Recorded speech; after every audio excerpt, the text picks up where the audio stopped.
This is a quick overview of the geographical context of the Epistles of St. Paul.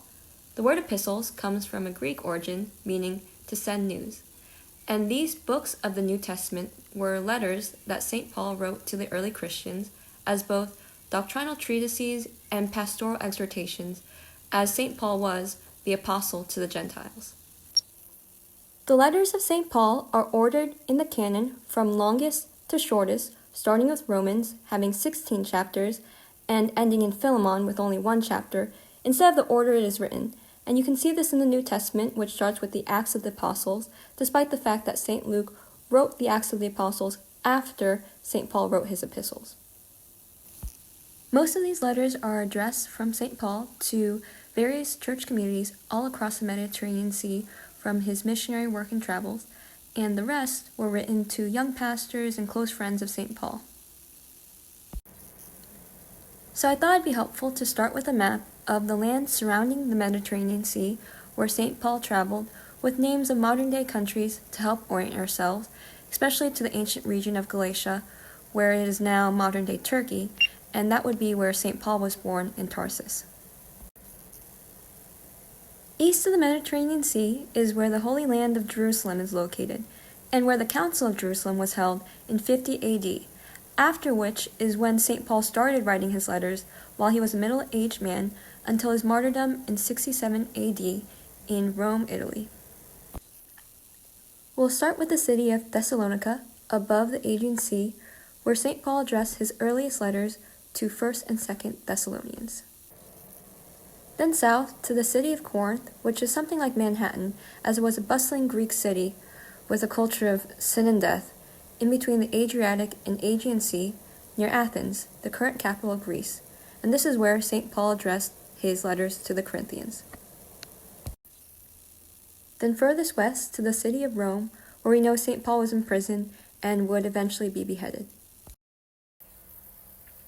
Then closer back home, on the east side, to the city of Ephesus and Colossae, where St. Paul addressed his letters to the Ephesians and Colossians during his first imprisonment around the region of Galatia.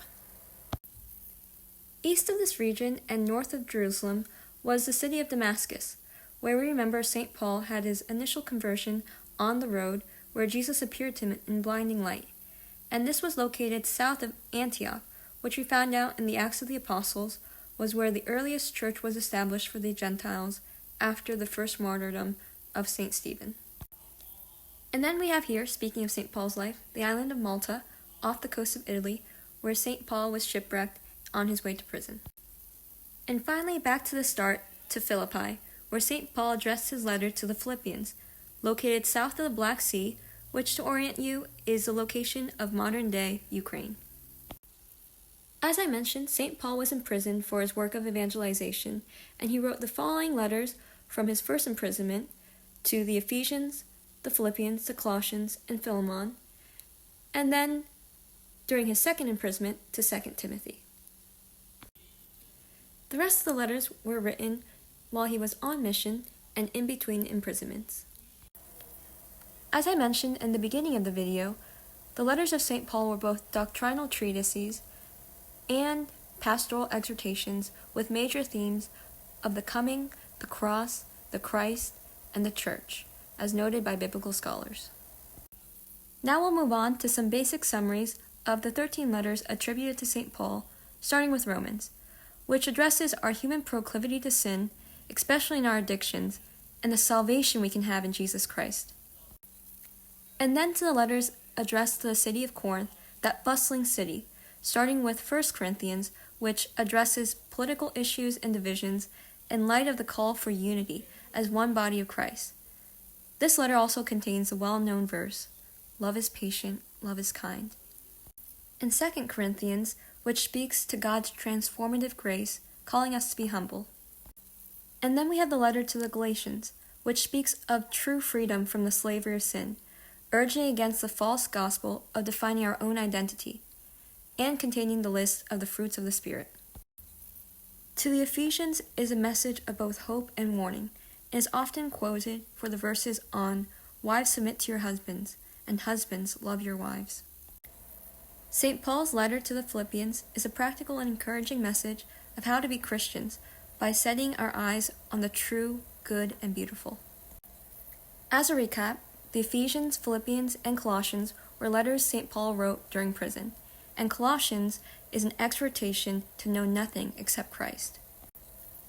The first and second letters to the Thessalonians is also an exhortation to imitate Christ and to embrace suffering with joy. The first and second letters to St. Paul's dear friend and disciple Timothy offer specific instructions on how to be a spiritual soldier for Christ, as St. Paul wrote the second letter awaiting his death in prison. And then in the letter to Titus, which entrusts him to proclaim the grand narrative of the God of the universe coming to men. And finally, a short excerpt note to the master of Onesimus, Philemon, almost like a parable, appealing to him to accept the runaway slave as a fellow Christian brother. And I'd also like to mention the letter to Hebrews, which has been attributed to St. Paul, but is actually an unknown author because it does not start with the famous salutation that St. Paul starts all of his letters, for example in Romans here, Paul, a servant of Christ. In summary, St. Paul always pointed to Christ, especially in prison, with this message to rejoice always because Christ has saved us.